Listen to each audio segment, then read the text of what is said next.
All right, everybody, welcome back to whoever's watching this. This is another episode of the SteamCast. It's me, Blake, and I'm sitting here with Tanner. Hey guys, how's it going? And we are going to have another conversation about nerdy stuff. And gaming. Yeah, I like to pick like weird, funny topics, so it might seem like this week we're not talking about stuff that's like super pertinent. I know Tanner's trying to resist buying a PS4 to go play God of War. Yeah, we were just watching the all the live streams of God of War going on right now on Twitch, and that game looks incredible.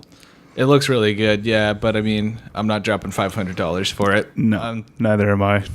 I'm sorry. Yeah, like it's just I got so many other games to play that I really need to catch up on that before I can even justify spending money to get a console anyway, just to get a game. Yeah, exactly. And when Spider-Man comes out, I'm going to feel the same way. I just can't get into buying a new console just for one game. But I got a bunch of other weird, funny things to get into. But before we talk about those funny things, I have something that is interesting to me from a game I played like a little while ago. I don't know if you call this a game or an addiction. I used to play Hearthstone for a while. And that game is like a money hole. It's a time and money hole, right? Like totally is. Pretty much. I feel like that's what Blizzard totally depends on. That's what they that's what they make. That's their bread and butter. I played it for a little while too, and I think the reason I got out of it so easily was because I wasn't very good at it.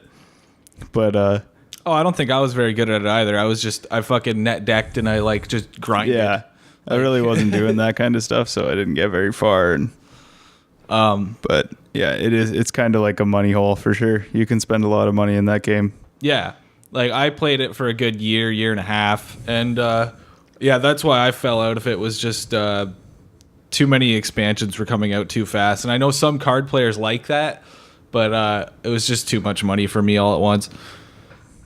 But anyway, the beloved game director of Hearthstone, Ben Brode, has announced that he is quitting to form his own game development studio. He just announced that a few days ago. Yeah, that's pretty interesting. Yeah, it is actually really interesting because he has been at Blizzard for probably around 15 years. I'm not sure. Don't quote me on that number. I think he started there in like 2002. Oh, that's a long time. Yeah, and he worked his way up for kind of through the ranks. Yeah, so he's kind of been the face of the game since it came out. He was like the main director of the game, and kind of like, I don't know if you wouldn't really call him like a PR position at all. Like he was kind of higher up than that, I guess. But like he would read forum questions and answer them and like everything like that. Like he was a really involved kind of person. So he's like really into the community. And yeah, stuff like if the community had like a lot of concerns, like he would like address them in a video, like in a whenever like an upcoming expansion or like update or nerf patch is coming out. Yeah, he was a really important kind of guy, and I felt like he was a really good face for the company and for the game at the time because yeah, he like had just kind of that friendly warmth to him, I guess, and like you just had that level of accountability where you knew he was actually going to answer your problems or your questions or concerns. And he just seemed like a really well-rounded kind of dude. I'm just reading one quote from him here. He sounds like a really humble guy. He says, I get too much credit by being virtue of the public face. I get too much credit by virtue of being a public face, but the 80-plus people on the development team are still there, and they're the ones actually making the cards, brawls, events, missions, and features. I'm confident the game is in the best possible hands, and I'm excited to see where the new generation of leaders takes Hearthstone from here. So, I mean, I think the game is going to go fine. I don't see why it wouldn't. It's been incredibly popular up until now, right? Yeah, it's still got millions and millions of players. Yeah, I mean, has there been like a huge dip in subscriptions to that? Or I don't think so. I don't think, if anything, Hearthstone's still on the up and up.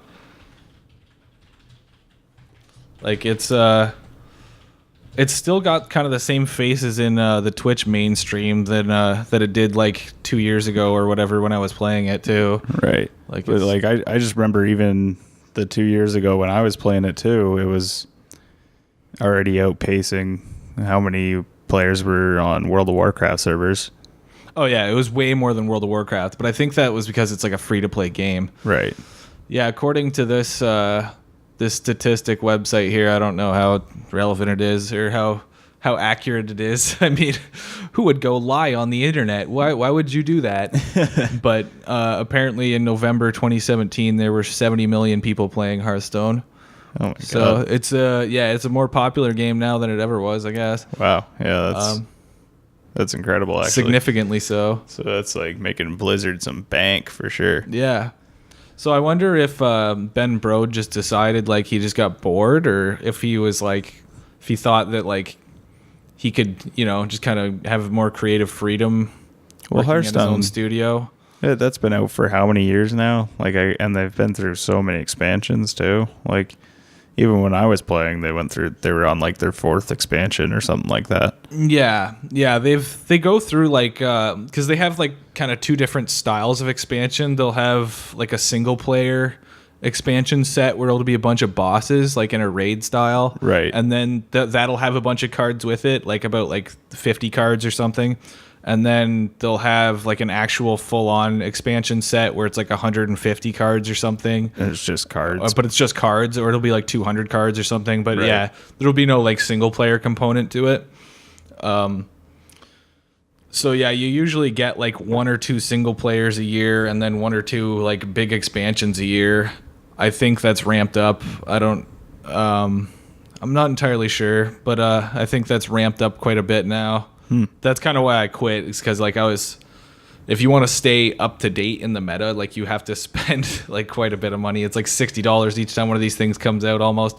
Yeah. Like, I remember the expansions that I paid for were like $30-$40 or whatever it was at the time. I think the like single player ones Mountain, are cheaper. That one. The Black Rock Mountain. Yeah. Yeah. And Naxxramas, I think, was the other one.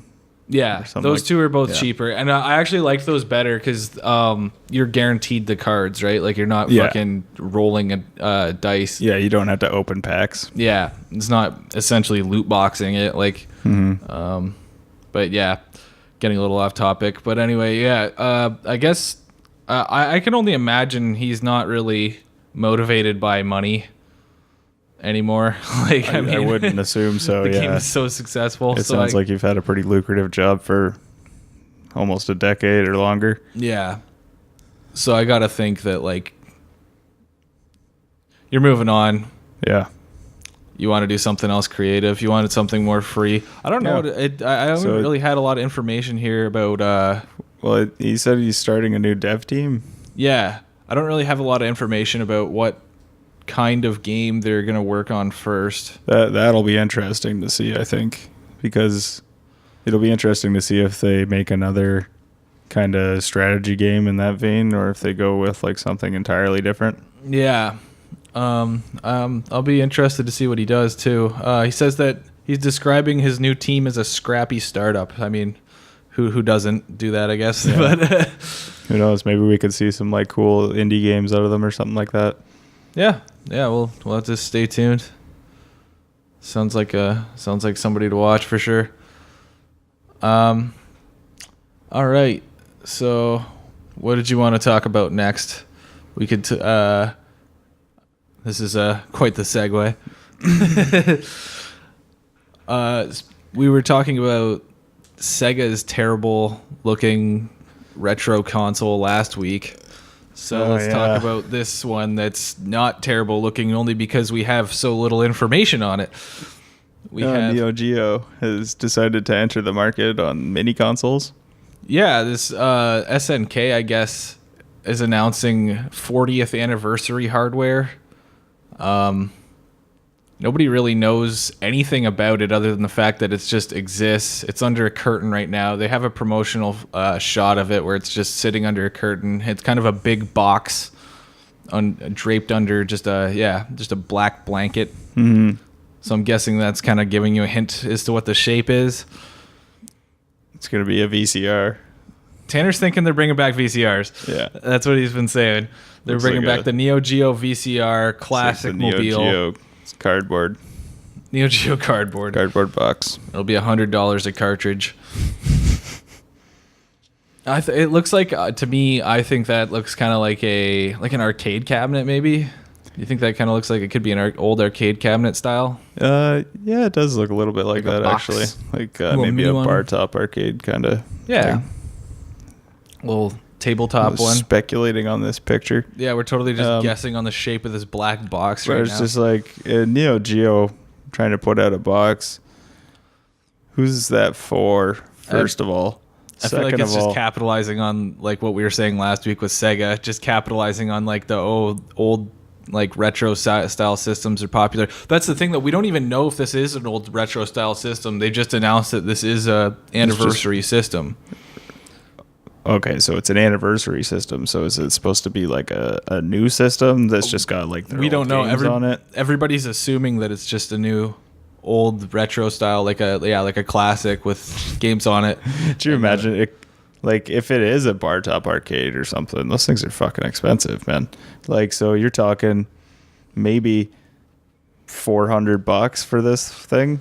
Like, But what if it's not? I guess like yeah, I'm assuming it's SNK, so it's gonna be super expensive, I guess. But maybe that's who it's for. What if it comes out and it's like actually a pretty decent price point, like it's like $200 or something. if it was like, $200 for a bar top arcade, that's actually pretty. And it's good. actually like a good Neo Geo emulator. Yeah, and if it came with the games too on it, that would be pretty good. Because like I've priced out building bar top arcade machines before, and they easily get very pricey. Like if you had to build them for commercial distribution, Yeah, absolutely. it would have to.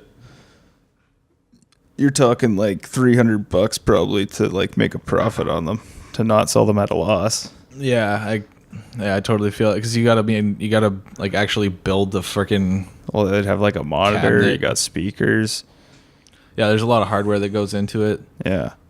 Plus, then you have like the board that you put in there, and then all the emulation buttons. But I guess my joysticks. question is, they've already dumped all their games on the Switch eShop. That's they kind of overplayed their hand there. Well, and I guess that's why I was kind of saying, who's this for? Because like anybody who wants a Neo Geo or wants to play any of these games has been able to get them on the Switch since the release of the Switch. And anybody who is like into these classic consoles right now, I don't see them going after like a Neo Geo just to have as like a novelty thing on their shelf. You know what I mean? I don't think there's the same nostalgia for Neo Geo that there is for things like Nintendo and Sega. No, maybe not in North America. I think maybe more in Japan. Yeah. Maybe in Europe more. Like, I think the Neo Geo fans that are in North America are very pronounced and they yell. Well, they were just so expensive back in the day, too. So, I mean, not a lot of kids had them. Yeah. Like, there's enthusiasts, but I don't think there's enough to warrant doing this. Honestly, I think it's a bad idea. I think they're just trying to get their name out there still. I mean, Yeah. just get people still talking about them. I mean, how relevant is SNK now? Like, what else do they do other than just ride on that, like, 90s But that's what I nostalgia? mean. It kind of feels like... That niche. It kind of feels like when Elvis's estate keeps putting out, like, Elvis albums. You know what I mean? Yeah. Like, It's like we gotta make greatest that- hits that album. money. Oh, now on like 7-inch vinyl, you can get Elvis, Well, I and they don't just have it keep on like 7-inch re-releasing vinyl them. yet. What's that? Well, I don't have it on 7-inch vinyl yet. Well, you know what I mean. So Yeah. they just keep re-releasing them so that it always makes money, even though the guy's been dead for 50 years. That's what Neo Geo feels like at this point. They just keep putting those games out, and they're like, "You'll buy them again. We can keep making money off this estate." Oh, I mean, I guess they're just banking on now, like, hopefully, if that thing is like a tabletop arcade machine, that's what they're banking on. Is just like, oh, look at the form factor. You can play in an arcade thing instead. That would be pretty cool. Like, Instead if of playing the games on your Switch and TV or whatever. And it's like, even though the Switch and TV is like way more practical. Yeah. Like if they put out a bar top arcade thing, I could see that being a lot more valuable to people, just because not a lot of people own that. But at the same time, if it only has Neo Geo games on it, then not a lot of people have played those, I don't think. Maybe No, I'm totally wrong about that. I think it's a lot of older gamers, like 30 plus. Right. I think, yeah. And the game variety is pretty low, too. It's like all fighters and shooters. Well, if the Switch is any evidence, then yeah, it's like there's a ton of different fighting games on the Neo Geo. There's a lot of different running, gunning shooters. Flying shooters too. Yeah. But I mean, that's what the old heads like, I guess, sometimes. But. I'm interested to see what they got. Yeah, I am anticipating this thing costing a lot more money than anybody's going to want to drop on it. Well, that's the thing. It's like if you're trying to ride on the marketing of Nintendo and Sega with their mini consoles, then this isn't going to work out when yours comes out and it's $200. I don't know. Nope. Maybe they think it will. Maybe it's a niche market thing and they're going to make their money back. Who knows? Maybe the high price point right off the shelf, if they do that, will be it'll actually be like an antidote to the scalpers. No, maybe. Scalpers will be like, I can't pay like $300 off the bat. Like I'll never make my money back. Well, you were just saying, you were looking the other day and people are still trying to sell SNES Classics for a profit and stuff. It's true, yeah. I think they're trying to sell, but I think those same people have been like trying to get rid of their SNES Classics for like over a year now. I could be wrong, but it's just like they're always trying to sell. It's like, please just take 160. Yeah, I'll take 160 for it. Somebody take it. Whatever. That's a whole different issue. Scalpers are just dicks. Yeah, buttholes. But anyway, let's move on to a little bit of a funnier topic, I guess. Let's get into some of the fun. The one that made me laugh this week the most. I guess an Everspace dev reportedly said he paid thousands of dollars for a pro streamer who played like a fucking moron. That's not my words. Those are the direct words from the developer. Oh, wow. Yeah, calling the guy a fucking moron. Yeah, Michael Shade from Rockfish Games revealed that he paid up to 5,000 euros an hour for a pro streamer to play Everspace, and they had to pay a 2-hour minimum. That is a ton of money. So they would have paid 10,000 hours for him to play 2 hours. 10,000 hours, I think. Or 10,000 euros. Yeah, for him to play 2 hours. Right. So that's. I'm not really sure what the exchange rate is. You could look it up on your phone probably really quick, but that's close to double Canadian dollars, I think. So you're looking at almost 20,000 Canadian dollars for this streamer to totally backfire on your game. Yeah, so apparently this guy was a Destiny 2 streamer. It's like $1.50 Canadian. $1.50 Canadian, sorry. So that's like $15,000 Canadian. Apparently this guy was a Destiny 2 streamer. And some people say that I guess it was only going really bad because everybody was just spamming in the chat about Destiny 2 and how bad Destiny 2 is, because this was in the height of the backlash against that game. But it's like, that doesn't even really make a lot of sense to me. Like how does that... So wait, so the streamer was streaming badly because of the Destiny 2 stuff going on? Was he getting tilted from reading the chat, I guess? Okay, so like I've heard the story a little bit about this, and it's just like I keep hearing that the streamer was streaming badly. It's like, what do they really mean by that? Does anybody give a... They just like dicking around, like dying, and then being like, "Oh, fuck this." I think that's exactly what it was. He was just playing like what you would call poorly, like he'd played the game for the first time, and it's a game with like permadeath. So right. I mean, it's really frustrating, or it can be frustrating the first time you're playing it and you don't know what you're doing. But so I guess anyway, he played like anybody playing a game for the first time would, and he kind of like not very well, and so that doesn't make the game look very fun, and then he's getting frustrated, and I think everybody going off in the chat was getting him tilted as well. Wow. And yeah, so like just made him really pissed. So I guess my take on that is like, yeah, but not to try to excuse his behavior. What he did apparently say, but when he went to go transition from playing Destiny 2 to playing this game, apparently when he turned off Destiny 2 and turned this game on, he said, "Now I'm sponsored to play this game and I don't like space games," or something like that. Like, so I mean, but you're playing Destiny 2. Yeah, I mean, that was my response too, but that's a great intro for your sponsored content is, now ridiculous. I got to play this shit because I'm paid to, so sit and watch for the next 2 hours. Because I'm getting paid $15,000 too. Yeah. I mean, It's like, crazy. People make fun of streamers being able to make money off of live streaming and stuff, and they say that's not a real job. That guy just got paid 15 grand In 2 hours for 2 hours of work. Yeah, to mock the people who paid him. Yeah, and he gets away with it, I guess. Yeah, that's ridiculous. Yeah, you got to pay the guy, or you probably already did pay the guy. I can't believe, how did that end up being the going rate? It's like, oh yeah, you got to pay me $5,000. Does he have a good agent? Like, I really don't know. Yeah, that's crazy. Is he just like, that's how much I make in like donations if I'm playing my main game? So like that's. Well, I guess. And if that's the case, then Jesus Christ, man. Like, all I have to say is like, well, that's a one and done. Like, you're not going to get any more people going to want to put their games on your channel. Yeah, exactly. Like, if I'm a dev, I'm not giving my game to you. No, like, absolutely. After that, I mean, are you serious? that's a bad look on streamers altogether. This guy, the developer, says the guy from the developing studio says that he has tried this with around 15 to 20 streamers, and only about 3 to 5 have worked out, and the other ones have been okay to bad. So apparently experiences like this aren't terribly uncommon for him. So I just don't understand why this is even like a viable like business practice to begin with. Like, it just seems like you're throwing money out the window for most of the time, just for yourself to get burned. Well, I guess, but like, I don't know, not every ad on TV hits either, right? So like, yeah, fair enough.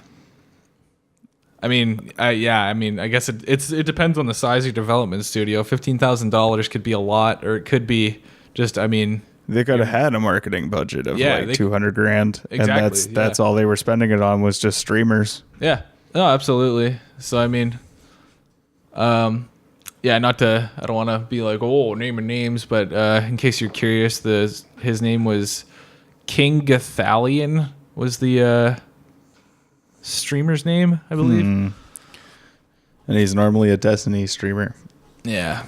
No, I'd never heard of him before, but it's I guess this is just a cautionary tale. Yeah. To developers. I so guess. If somebody's giving you $15,000, don't be a dick to them. Don't bite the hand that feeds. Maybe. Yeah, it's just reeks of entitlement. It's like, you're making so much money to play a video game in front of people. Yeah. It's like, I understand not wanting to seem like a shill or whatever at the same time, But you are a shill. You made the choice. You took the money. You took the money. You can't be a dick afterwards. Yeah, I mean, I don't. Yeah. It's like every one of those people worked hard on that game, and it took you 2 hours to shit all over it, and you got paid to do it. Go fuck yourself. And you got paid handsomely. Making more money than some friggin' single family in the middle of America right now. Yeah, for a day's worth of work. It's just ridiculous. All right, we don't want to get any more tilted about this guy who himself got tilted. It's just he made way more money than we did. Than we are. Getting angry here, but yeah, let's talk about the other funny thing, I guess, for me that happened this week here for both of us. Nintendo Labo launched on Friday, and I am not a child, so I'm not to slight this game, but I'm not interested in this game, and I don't think Tanner is either. No, yeah, it didn't really look that interesting. Just it's a cool concept, but it's not something that I would have picked up for myself, I don't think. And again, I was questioning kind of who is this for, because I felt like kids are going to kind of wreck this shit fast, and adults are going to think this is boring. Yeah, I've read some people say that kids think it's super boring too. Like, it's like, oh, I just want a normal game, and it's kind of hard to blame them. Right. I like in that respect, it definitely does seem like a toy more than anything. I think it's still kind of a cool kind of like, I like how it's kind of got a STEM kind of feel, like a. It does seem like it's trying to teach kids more than anything. Like, yeah, it's got a lot of features that like kids can explore around and do different things with. Yeah, I guess really time will tell about the future of Labo. Mm-hmm. But the thing I wanted to talk about with the launch of Labo is on the day it launched on Friday, enforcing that science technology aspect of Labo, we had Bill Nye in a Nintendo Channel video. Bill Nye the Science Guy. Yeah, that's right. Bill. And he is Old Billy from childhood. he was playing with some stuff. It actually looked pretty cool. He's playing with some of the Labo robots and like playing with the piano and things like that. Building the fishing rod. See, I think that piano is like the only thing that I would be like dicking around with the most. Everything else is kind of like, That's the thing I don't know saw. if I'd even put it together. That's the thing I saw in all the promotional footage too that I thought was like the only interesting thing to me was that that little piano. Mm-hmm. But I guess you can program that piano to like control Control Joy-Cons and stuff like that. Yeah, it's kind of cool. But nobody can let go the Bill Nye's newest series on Netflix. I guess nobody wants to forget that. That's the main reason why we're talking about this, because the comments on this video, the old the gender bending Bill stuff. Yeah. Oh man, I don't even know what to say. I just want to read some of these comments because they are kind of funny. Kind of. Well, he got ripped real hard for that, like all over the place. Like everybody thought that he should have been on the side of reason, and he really did seem like he wanted to push an agenda there. And those, what was it called? Bill Nye Saves the World or something? Yeah. It really seemed like he wanted to push a fucking agenda with that show. Like, it absolutely did. Yeah. He's got like dancers on stage and stuff. Like that show was really fucking weird. Is it still going? I don't know. It's kind of like that friggin' other show, like Problematic. With some dickhead.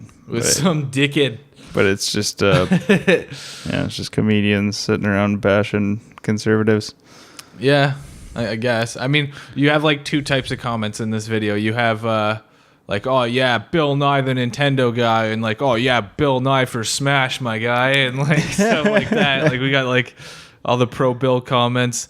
I think Nintendo's been cleaning out some of the more hater ones. Yeah, I wouldn't put that past Nintendo. It does seem like something they would do. Some people are asking if cardboard is on a spectrum. Is Labo now a gender because Bill Nye is endorsing it? That's not a very clever one. I identify as Labo. I identify as Labo. Oh, jeez. How many genders does cardboard have? Yeah, we're getting pretty much the same variations on the same joke here. I just saw the one comment earlier. It was like, somebody keep this man away from children. Just keep this man away from children. Oh, jeez. Bill Nye is a cuck, of course. Yeah. But like, yeah, I guess it's just like, when is... The internet doesn't forget, man. I guess.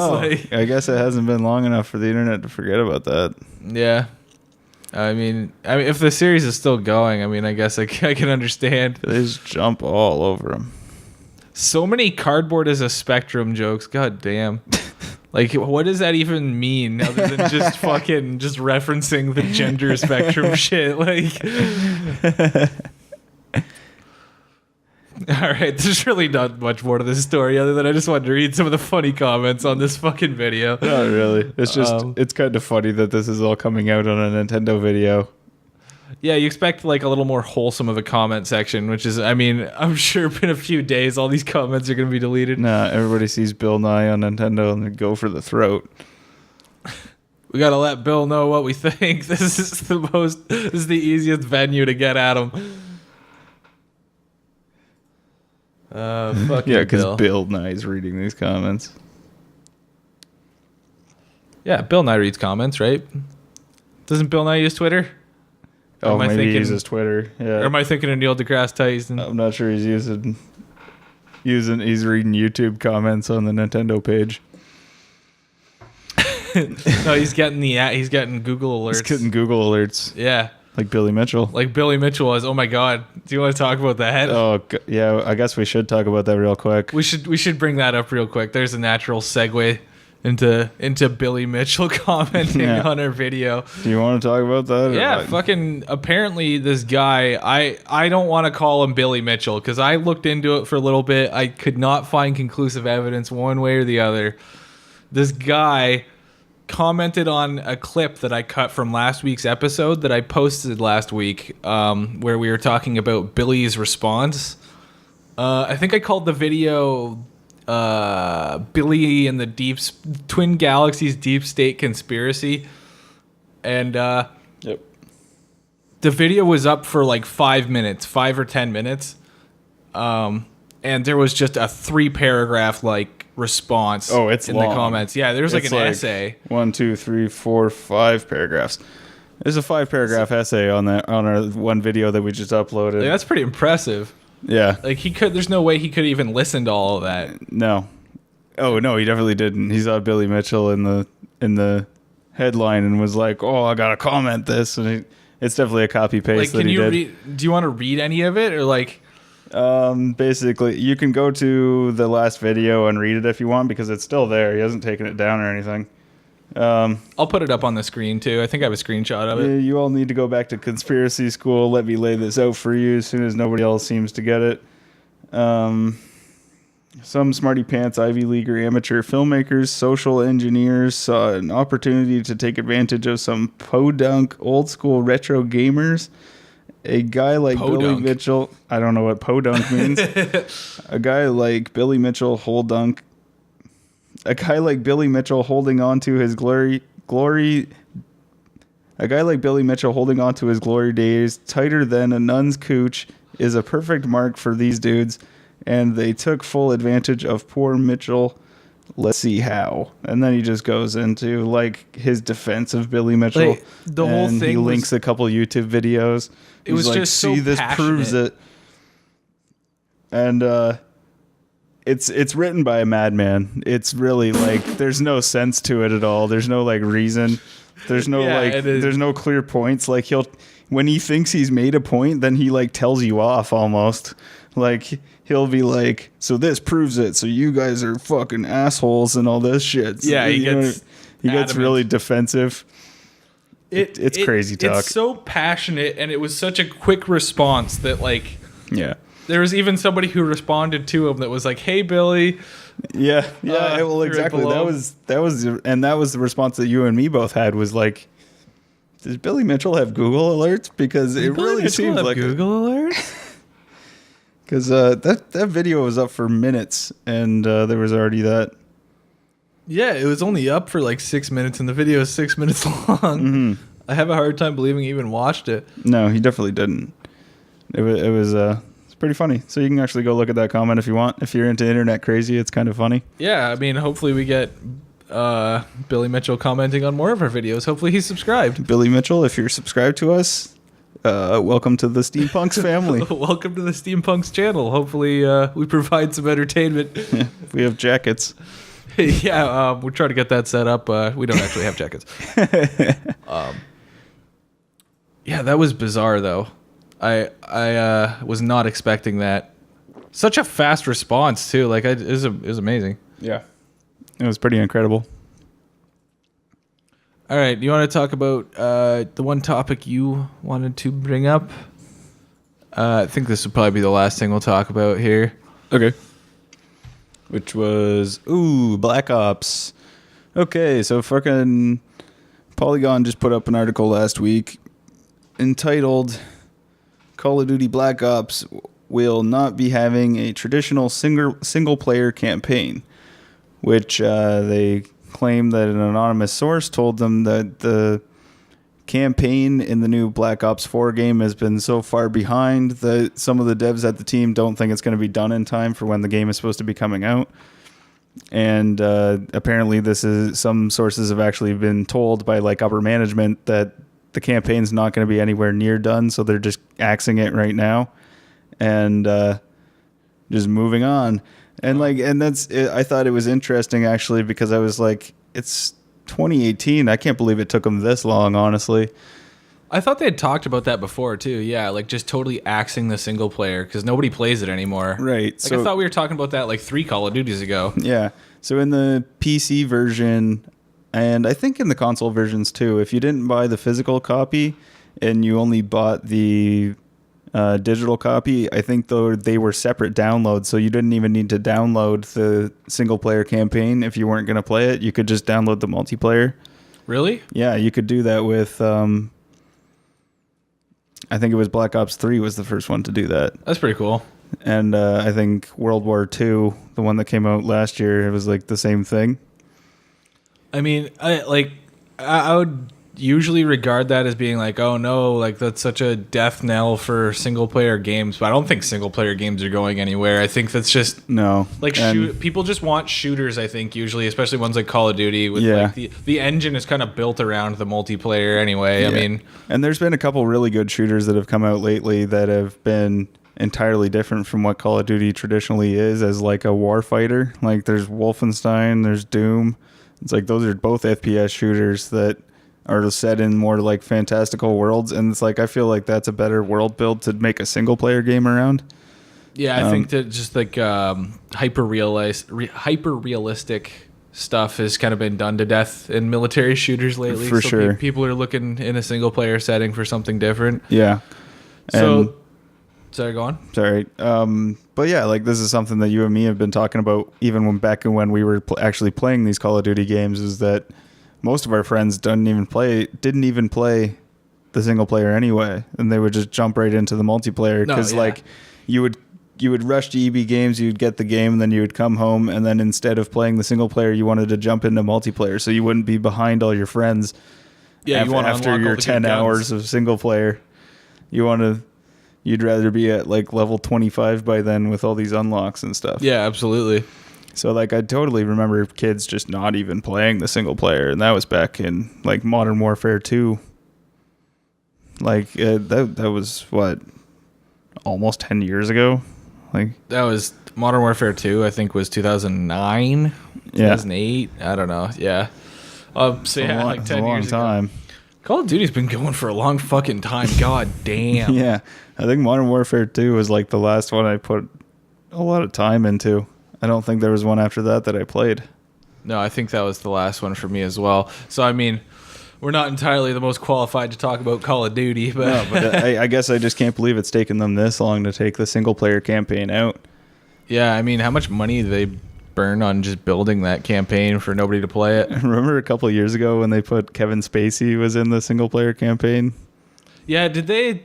I thought somebody said that they like released some patch that like patched him out. They took him out of that? Is that true or no? I don't know. I don't really feel like looking it up. It's funny. I don't know why they would do that in retrospect, especially when that game's already a couple of years old. I think why would you send the dev team to do that? Yeah, I think that was somebody just fucking around. Yeah, exactly. Yeah, sounds like an Onion article. Yeah, they patch out Kevin Spacey out of fucking whatever. I think it was Advanced Warfare. Yeah. So the interesting thing about this whole story was that everybody's been speculating on what is going to fill the gap that the single-player campaign takes out of Call of Duty. And while Polygon is only reporting that the single player is being removed, everybody else is basically taking that and extrapolating it to Call of Duty is going to be getting its own Battle Royale mode, which I see as a really possibility maybe. Idea, man. Yeah, exactly, right? I did. Fuck, even Boss Key Studios is jumping on that with their fucking... There's a new one that just came out too. I think it might be the one you're talking about. Yeah, Radical Heights? Yeah, that's exactly it. Yeah, and that one looks like a mess, honestly. I mean... I heard some people say it was okay, but... It looks okay, I guess, but it definitely looks like it was made in like 6 months or whatever. Right, yeah, slapped together. Yeah, so like, I don't know, man. Like, I could see that being good or bad just because... It's the game mode of the now, I guess. Yeah. It's just I definitely understand that Call of Duty doesn't want to lose any ground to these Battle Royale people, these Battle Royale games, just because they do kind of walk into the same market. It's like games that kids are going to be playing a heavy amount of time in when they get home from school and on the weekends and stuff like that with all their friends. Yeah, it's a shooter genre that like the young kids like age like 10 to 14 want to play because it's like, well, this is the cool grown up fucking... This is the game with guns. Yeah. Like I get to, yeah. I'm waiting for that's always been Splatoon. cool, right? So like, I'm waiting for Splatoon to announce their own fucking battle royale mode. yeah, that would be interesting. But yeah, like I don't know. I could see them doing it. Apparently, they talked about having a more expanded role for the zombies mode that they've had for the last. Zombies battle royale? Zombies has been in there for like 10 years too, though. That's like a pretty old game. Zombies mode as well. is an old thing too, yeah. But apparently there's going to be a more expanded zombies experience. But Fortnite, I could see, or Fortnite, Battle Royale, I could see making it into the game for sure, just because of how popular that game mode seems to be. I don't get it, but I mean, I feel like we're getting up there. We're not kids, so I don't. I'm not huge into the competitive gaming scene anyway, like playing PvP. I don't play a ton of PvP either, but I do play some competitive shooters, and I used to play a lot more. But it's just like I guess if I was still playing a lot more of them, I would be playing Fortnite. But yeah, Fortnite definitely looks interesting. It's just I've got enough games that I don't want to fucking sink a lot of time into one. Where you're just kind of grinding the stats of a character or something, or whatever, like on a server. Yeah. Yeah, I mean, I totally get that. It's seems like one of those dichotomy things in high schools and middle schools right now. It's like, oh, do you play PUBG or do you play Fortnite? Oh, I play Radical Heights. Oh, you're a loser. You got in the corner. Get the fuck out of here. It's the PUBG kids. PUBG kids say fuck. Fortnite kids can't say fuck. Oh, was that the rule? I think so. Fortnite is like the last edgy game. PUBG kids don't want to be told that their game is terrible. Oh man. Yeah. I don't know what else to say about this, I guess. Fucking everybody jumping on the Battle Royale wagon. I think that's just a good place to leave it for the week. Yeah. How can Battle Royale bandwagon, all aboard. Turn this show into a Battle Royale where we just fight each other every week. Battle Royale podcast where we talk about Battle Royale things. We do Battle Royales, and also I think somebody cooks a Battle Royale. Okay. All right. I think we're good for the week. Thanks, everybody, for coming in and listening to the SteamCast. See you later. Try to come up with a better name for that. SteamCast. Is that a good name? I don't know. Steampunk show. The guys who talk about stuff. The guys who talk about stuff. Leave a comment below what you think a good name would be if you've listened this far into the fucking video. Click on stuff below. Give us a subscribe. Give us a comment, a thumbs up. Helps us with the in the algorithms. Yeah, it certainly helps a lot, guys. All right. Thanks for listening. Thanks for watching.